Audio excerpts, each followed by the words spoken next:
새해 첫 주일을 맞이해서 우리 2020년 새해에도 우리 좋으신 하나님께서 우리 사랑하는 신일의 성도들의 가정과 그리고 직장과 하시는 모든 계획과 소원 위에 크신 은혜로 함께 하시기를 주님 이름으로 축복합니다.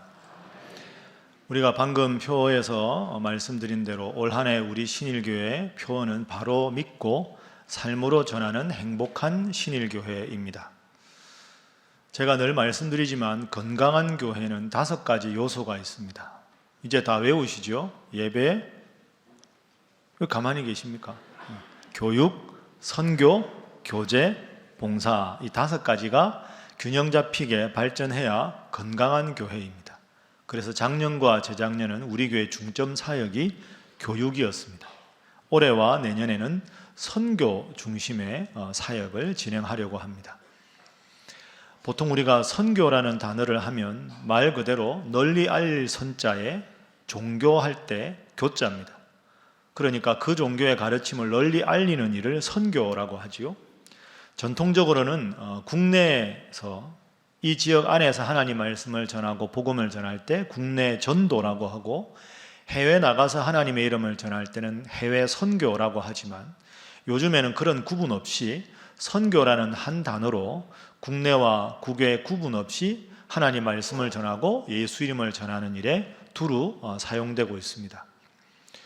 그런데 우리가 선교한다, 예수님 믿으면 구원 얻는다는 복음의 도를 전한다 했을 때 가만히 생각해 보면 거기는 2단계가 있습니다. 첫 번째 단계는 내가 전하고자 하는 복음의 내용이 무엇인지 내가 바로 알고 그것을 나 스스로 분명하게 믿는 믿음이 있어야 합니다. 그 믿음이 있어야 그걸 전할 수 있지 않겠습니까? 그래서 복음에 대해서 바로 알고 바로 믿는 단계가 선교의 첫 번째 단계이고, 그 바로 알고 바로 믿는 내가 자랑하고자 하는 그 복음을 누군가에게 알리는 일, 전하는 일이 선교입니다. 그래서 복음을 바로 알고 바로 믿는 일이 1단계, 그것을 널리 전하는 일이 선교의 2단계입니다. 그래서 오늘은 올해 우리 하나님께서 주신 표를 중심으로 이 2단계에 대해서 말씀을 중심으로 살펴보도록 하겠습니다. 자, 먼저 바로 알고 바로 믿는 것에 대해서 우리가 생각을 해봅니다. 여러분, 요즘에 말씀과 함께 열심히 하고 계십니까? 대답이 이게 뭔가요? 다 당연한 걸 물어보십니까? 할 수도 있고, 혹시 아직 안 하실 수도 있고, 그죠? 그런데 이제 우리가 3년 1독 하는 말씀과 함께 성경 읽기 프로그램을 열심히 하고 있습니다. 화면에 여러 지금까지 책들이 보이지요. 많은 분들이 저에게 그렇게 말씀을 하십니다. 목사님, 그전에는 성경을 읽어도 전체적인 체계를 잡지 않고 그냥 수박 겉핥기식으로 쭉쭉 읽었는데, 말씀과 함께를 한 다음부터는 신구약 66권 말씀의 기본적인 체계가 뭔지, 주제가 뭔지 그걸 알고 읽으니까 훨씬 말씀이 더 새롭게 다가오고 은혜가 됩니다 합니다. 여러분, 이 고백이 몇몇 교인만의 고백이 아니라 우리 사랑하는 신일의 모든 성도들의 고백이 되시기를 주님 이름으로 축복합니다. 여러분, 거북이 교인 들어보셨습니까? 거북이 교인 들어보셨어요? 안 들어보셨어요? 제가 한번 말씀드렸는데 다 까먹으시고. 거북이 교인이 좋은 겁니까? 나쁜 겁니까? 들어보십시오. 너무 성급하게 좋은 거라고 말씀하지 마시고. 자, 새는 열흘을 굶으면 죽는다고 합니다. 새는. 사람은 보통 보름까지 음식을 먹지 않고 살 수 있지만 보름이 지나면 사람은 생명이 다합니다. 물론 좋은 물을 마시고 충분히 쉬면 40일 정도까지 사람은 생명을 연장시켜 살 수 있습니다. 개는 약 20일 정도까지 먹지 않으면 20일 지나서 죽습니다. 거북이는 무려 500일을 아무것도 안 먹어도 살 수가 있습니다. 이걸 적용해 보면 어떻게 될까요? 내가 교회는 다니는데 하나님 말씀인 성경을 한 달, 2달이 아니라 무려 한 500일 정도 안 읽어도 끄떡없이 교회에 나오는 교인이 거북이 교인입니다. 그럼 여러분, 거북이 교인이 되셔야 되겠습니까? 되지 않으셔야 되겠습니까? 옆에 분들과 인사 한번 하겠습니다. 새해에는 거북이 교인 하지 마시기 바랍니다. 한 번 더 할까요? 말씀만 하지 마시기 바랍니다. 하겠습니다. 그러니까 1년 이상 성경 안 읽어도 끄떡하지 않고 내가 하나님 믿는다. 그거 얼마나 생각해 보면 부끄러운 일입니까? 여러분, 성경이 뭘까? 성경에 대한 여러 가지 정의가 있는데요, 제일 쉬운 성경의 정의는 저는 성경은 인생 사용 설명서라 이렇게 생각합니다. 요즘에 냉장고나 좋은 가전제품을 사도 사용 설명서를 잘 읽어야 합니다. 왜냐하면 우리가 모르는 신기한 기능들이 많으니까. 그런 기능의 설명된 사용 설명서를 잘 읽고 그 가전제품을 사용해야 잘 활용할 수가 있는 거죠. 성경이 뭘까요? 하나님께서 나를 이 세상에 창조하시고 지금도 눈동자같이 나를 지키시는 분입니다. 그러면 나보다 내 인생을 창조하시고 내 인생을 섭리하시는 하나님께서 나보다 나를 더 잘 아시는 분이죠. 그 하나님께서 나를 향한 모든 뜻이 들어있는 게 이 성경 말씀입니다. 그러니까 우리가 인생을 행복하게 살아가려면 인생 사용 설명서인 이 하나님 말씀을 열심히 읽어야 우리가 인생을 행복하게 살아가게 되는 줄로 믿습니다.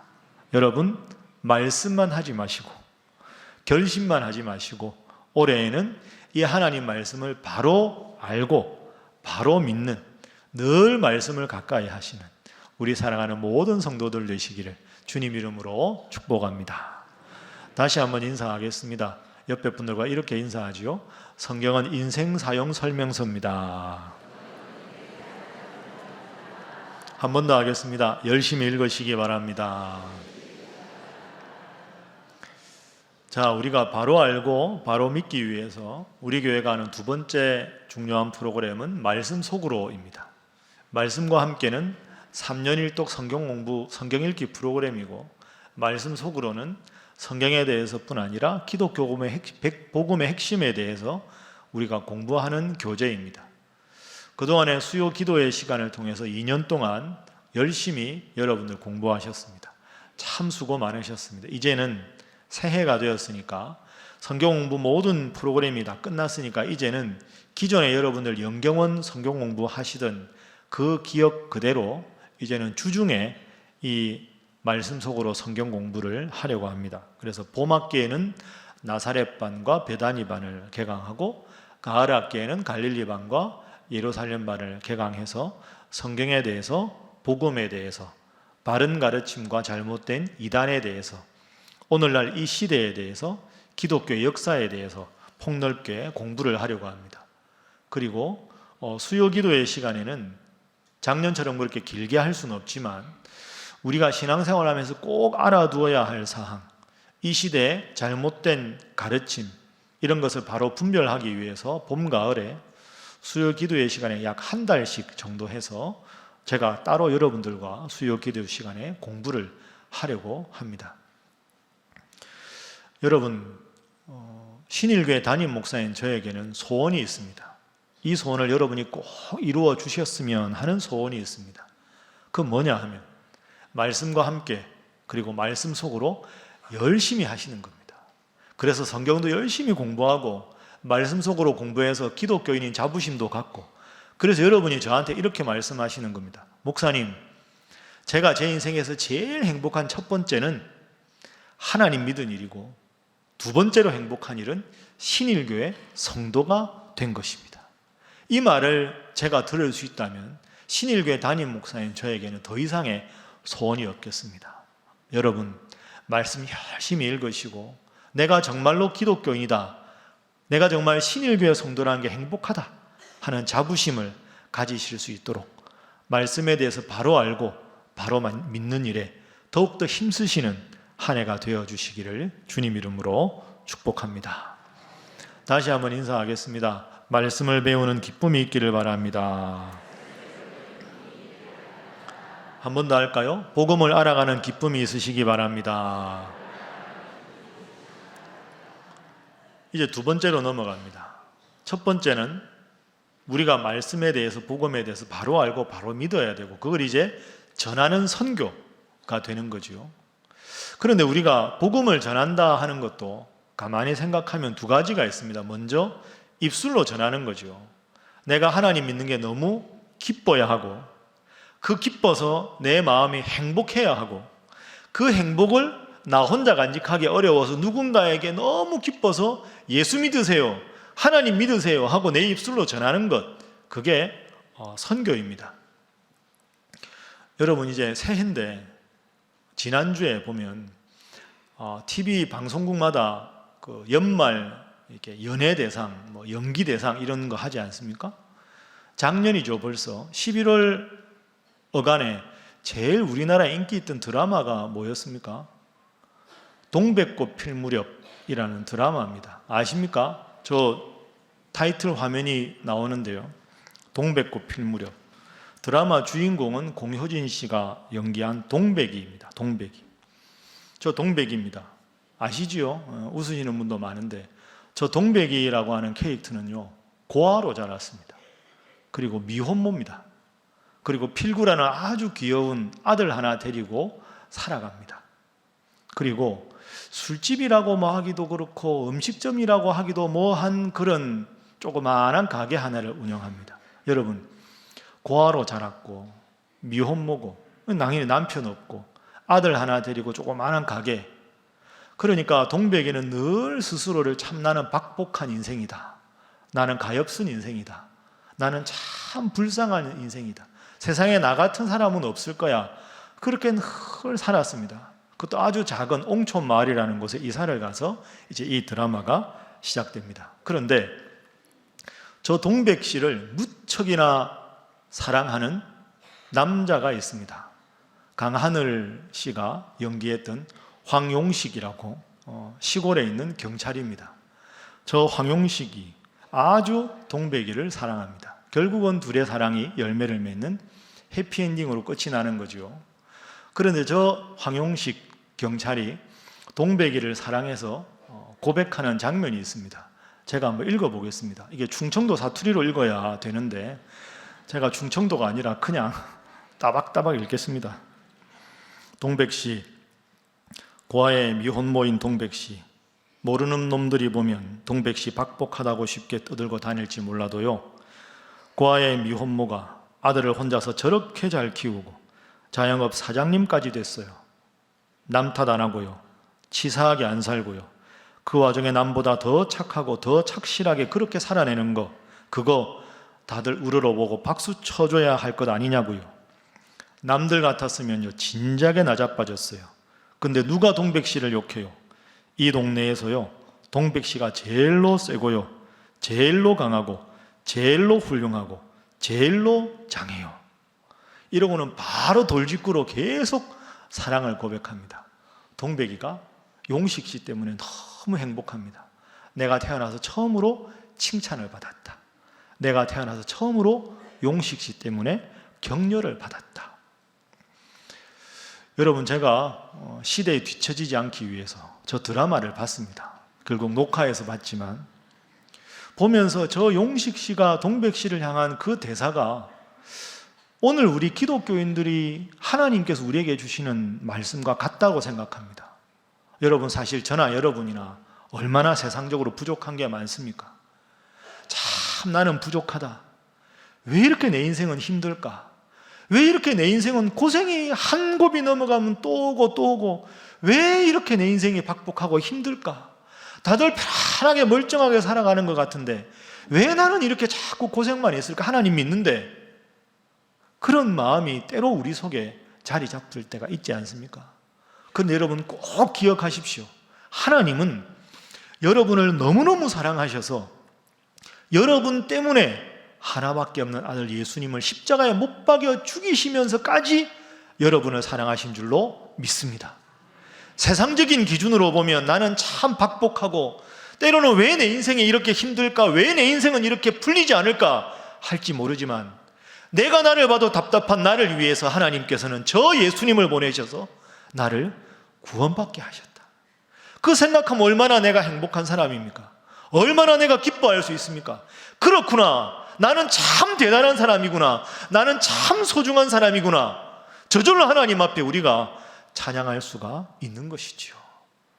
여러분, 전도가 무엇입니까? 내가 나를 봐도 부족한데 하나님이 나를 사랑하셔서 자녀 삼으셨구나. 그것이 너무 마음속에 기쁘고, 그것만 생각하면 힘들어도 행복하고, 그 행복을 나만 느끼기가 너무 안타까워서 훨씬 세상적으로 많은 것을 가진 사람에게도 전혀 부끄러움 없이 당당하게 예수 믿으세요, 하나님의 자녀가 되세요, 그게 인생의 가장 중요한 행복입니다, 그렇게 외치는 게 그게 선교 아니겠습니까? 여러분, 세상적인 기준으로 여러분 바라보지 마시고 하나님은 나를 사랑하신다, 내가 이 자리에 나와서 하나님 앞에 예배드리는 것이 특권이다, 이렇게 생각하시고 입술로 열심히 전도하시는 여러분 다 되시기를 주님 이름으로 축복합니다. 옆에 분들과 인사 한번 하겠습니다. 입술로 전도하시기 바랍니다.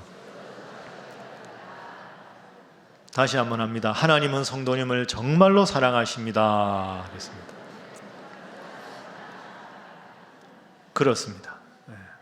자, 그럼 우리가 마지막으로 한 가지 더 기억할 게 있습니다. 전도는, 선교는 입술로만 하는 게 아니라 하는 거죠. 한번 따라해 보시죠. 삶으로 전도하기. 다시 따라합니다. 삶으로 선교하기. 자, 오늘 본문 말씀 우리가 한번 살펴보겠습니다. 예수님께서 모인 무리들에게 이렇게 말씀하셨습니다. 자, 우리들을 어떻게 부르시는가? 13절, 14절 말씀인데요. 저를 한번 따라 하시죠. 너희는 세상의 소금이라. 다시 합니다. 너희는 세상의 빛이라. 너희는 세상의 소금이다. 너희는 세상의 빛이다. 이 말씀하실 때 우리가 두 가지를 꼭 기억해야 합니다. 먼저 우리는 주님께서 말씀하시기를 교회의 소금, 교회의 빛이 아니라 세상의 소금이고 세상의 빛이라 하는 거죠. 교회에서 하나님 말씀대로 살아가는 건 쉬운 일입니다. 근데 세상에 나가서 빛으로 소금으로 살아가기가 힘들다. 그런데 예수님께서는 나를 믿는 너희들끼리 모였을 때만 빛과 소금이 아니고 믿지 않는 많은 이웃들과 함께 살 때도 빛으로 소금으로 살아야 한다, 이렇게 말씀하셨습니다. 부담스럽지만 중요한 말씀이지요. 또 하나는 너희는 소금이 되라, 빛이 되라 말씀하신 게 아니고요. 너희는 세상에 이미 소금이다, 세상의 빛이다, 이렇게 말씀하셨습니다. 그러니까 우리가 어디를 나가면 우리 때문에 환해지는 빛과 같은 존재가 돼야 되고, 우리가 세상에 나가면 세상의 방부제 역할을 해서 더 이상 죄악이 자리 잡지 않도록 하는 그런 소금 역할을 해야 한다 하는 것이죠. 제가 여러분에게 질문 하나 드리겠습니다. 소금이 음식에 들어가면 음식이 무슨 맛이 납니까? 제 질문이 어렵습니까? 네. 소금이 음식에, 그럼 질문을 바꿔보요. 소금이 음식에 많이 들어가면 음식이 무슨 맛이 납니까? 짠맛이 나죠? 질문을 바꿔보죠. 소금이 음식에 적당하게 들어가면 음식이 무슨 맛이 납니까? 예? 맛있는 맛? 예. 여러분, 이거 잘 생각하십시오. 소금이 음식에 많이 들어가면요, 짠맛밖에 안 납니다. 그 음식 버립니다. 못 먹죠, 너무 짜서. 성경에서 소금이 짠맛이 난다 하는 것은 방부제 역할을 한다 하는 의미입니다. 근데 또 하나 의미가 있습니다. 소금이 음식에 적당하게 들어가면 음식이 지향하는 본래 맛이 드러납니다. 각각의 재료들이 가지고 있는 음식의 자연스러운 재료의 맛깔을 가장 맛있게 드러내는 게 소금입니다. 그래서 옛날부터 어머니들이 마지막에 소금으로 조미할 때 간 본다 이런 말 하죠.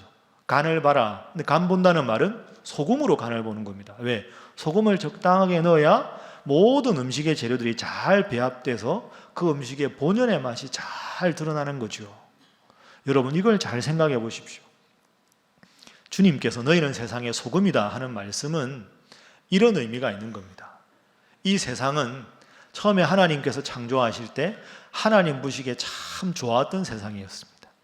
그런데 점점 세상에 죄악이 많아지면서 하나님 보시기에 안타까운 세상이 된 겁니다. 그런데 예수님께서 너희는 세상의 소금이다, 이 말은 너희가 이제 세상에 나가서 너희가 이 세상이라는 넓은 곳에 가서 원래 하나님 원하시는 세상, 원래 하나님 보시기에 좋았던 그 세상으로 만들 수 있도록, 본래의 세상을 회복할 수 있도록 내가 역할을 하라. 그 말씀이 세상의 소금이다 하는 말씀의 뜻입니다. 직장 생활에 적용하면 어떻게 될까요? 여러분, 모든 직장 동료들에게 내가 기독교인이라는 걸 다 알리고 입술로 전도는 하지만 직장에 같이 동료들 근무하는데 그분들에게 전혀 좋은 이미지를 주지 못한다면 그건 안타까운 상황입니다. 나는 예수 믿는 사람이네 하고 전도는 하지만 그분들에게 전혀 덕을 쌓지 못하고 그분들을 사랑하지 못하고 섬기지 못한다면 하나님 얼마나 안타까워 하시겠습니까? 너희는 세상의 소금이다 하는 말씀은 여러분이 직장 생활을 하면 직장에서 힘들어하고 의기소침해 있는 분이 여러분 때문에 다시 기운을 차리고, 정말로 스트레스 많고 괴로워하는 분이 여러분 때문에 다시 직장 생활의 의미를 찾고, 여러분 때문에 서먹서먹해진 관계가 다시 회복되고, 어떻게 저분은 저렇게 살까? 어떻게 저렇게 늘 저렇게 최선을 다할까? 어떻게 저렇게 넉넉한 마음을 가졌을까? 어떻게 저렇게 행복하게 직장 생활을 할까? 그렇구나. 저분은 하나님을 믿는 사람이구나. 저분이 믿는 하나님이라면 나도 믿어보고 싶다. 저분이 다니는 신일교회라면 나도 신일교회에 함께 가고 싶다. 이게 세상의 소금이다 하는 말씀의 뜻이 되는 겁니다. 그래서 우리 주님께서 우리에게 결론적으로 말씀하셨습니다. 자, 우리 16절 말씀 화면 보면서 함께 읽어보겠습니다. 시작. 이같이 너희 빛이 사람 앞에 비치게 하여 그들로 너희 착한 행실을 보고 하늘에 계신 너희 아버지께 영광을 돌리게 하라. 아멘.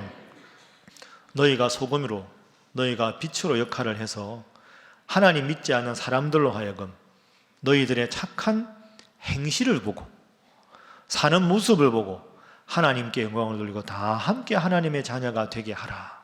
이렇게 말씀하셨습니다. 여러분, 우리는 세상의 빛이다, 세상의 소금이다 말씀하셨습니다. 주님의 명령입니다. 주님 믿고 이 귀한 사명 잘 감당하시기를 주님 이름으로 축복합니다. 마지막으로 옆에 분들과 인사하겠습니다. 우리는 세상의 빛입니다. 한 번 더 할까요? 우리는 세상의 소금입니다. 했습니다. 자, 이제 설교 마치면서 그러면 우리가 이런 선교라고 하는 주제를 가지고 올해와 내년에 우리 교회가 지향해야 될 목회적인 여러 가지 프로그램과 방향에 대해서 여러분들에게 새해 첫 주일이라 안내해 드리도록 하겠습니다. 화면 잠시 보시지요. 우리 신일교회 목회 방향은 늘 말씀드린 대로 건강한 교회, 행복한 성도가 되는 겁니다. 교회의 부흥은 결과적으로 하나님이 선물로 주시면 건강하게 성장하게 되는 것이지요. 목회 방향은 삼위일체 하나님을 생각해 보면 하나님 보시기에 건강한 교회, 예수님 안에서 행복한 우리 신일의 성도들, 성령의 충만으로 미래를 잘 준비하는 교회입니다. 하나님, 성도, 이웃, 이 세 가지 키워드로 생각해 보면 하나님이 기뻐하시고 여러 성도들이 내가 신일교회 성도라는 걸 자랑스러워하고 이웃분들이 신일교회가 있어 참 좋다고 고마워하는 교회가 되는 것, 그게 우리 교회 목회의 방향입니다. 올 한 해는 말씀과 함께 이제 신구약 다 읽었으니까 두 번째 말씀 읽기에 1년 차입니다. 그래서 이걸 강조하고 여러분들이 함께 하기를 바라고, 또 올해는 하루 국내 성지를 답사하도록 하겠습니다. 말씀 속으로 주중 성경 공부 프로그램은 주중 프로그램으로 전환해서 열심히 공부할 수 있도록 프로그램을 열도록 하겠습니다. 선교의 해를 맞이해서 선교 사역을 중점적으로 보완할 예정입니다. 늘 말씀드리는 5가지 키워드로 올해 사역의 방향을 분석해 보겠습니다. 여러분 보시기에 왼쪽 위쪽에 교육부는 아동 1, 2부로 개편한 것을 정착을 하고 어린아이들도 말씀과 함께를 할 수 있도록 정착하고자 합니다. 예배에 관해서는 여러분 다음 주에 특별 새벽기도회가 있는데 그동안에는 특별 새벽기도회와 저녁 신년 부흥회를 함께 했습니다. 그게 많이 연말 연초 프로그램 많아 피곤하셔서 올해부터는 신년에는 특별 새벽기도회만 하고 선교에 관한 말씀 사경회는 3월 초에 하도록 하겠습니다. 그래서 보은 예수마을의 강동진 목사님을 모셔서 선교에 관한 말씀을 듣도록 그렇게 하겠습니다. 선교에 대해서는 다음 페이지에서 설명드리기로 하고, 교제에 대해서는 말씀드린 대로 말씀과 함께 국내 성지답사를 봄에 계획하고 있습니다. 봉사는 지역봉사위원회가 구청이나 주민센터와 연계해서 좀 더 조직적이고 잘 프로그램을 운영하는 것을 중점으로 삼겠습니다. 선교의 해를 맞이해서 선교에 관한 사역을 보겠습니다. 해외 선교부는 우리 지금 선교사님들을 계속 지원하고, 그동안에는 전담 선교사, 협력 선교사가 있는데 올해부터는 후원 선교사로 해서 우리 교회가 더 후원하고 기도해야 될 선교사님들을 잘 지원하도록, 그리고 장기적인 선교 정책을 수립하는 일을 최선을 다하도록 하겠습니다. 국내 전도는 군선교를 지금처럼 계속 강화하고, 그리고 올 가을에는 우리 교회가 돕는 시골의 미자립 교회, 그 목사님들을 가을에 오후 예배 모셔서 그분들 말씀도 듣고 교회 상황을 듣기도 하고 우리가 어떤 제목으로 기도해야 될지 그분들을 좀 격려하는 시간, 함께 은혜를 나누는 시간을 갖겠습니다. 그리고 올해 내년에는 남녀 선교회를 좀 개선을 할 필요가 있다고 생각합니다. 그래서 특별히 젊은 남녀 선교회를 청년부, 부부 청년부와 연계해서 어떻게 운영할까에 대해서 소통하고 좋은 혁신안을 만들어 보도록 하겠습니다. 외국어 예배는 올해와 내년에 외국어 예배부 중국어, 영어, 일본어 비전 트립을 실시하고 환경 개선을 할 생각입니다.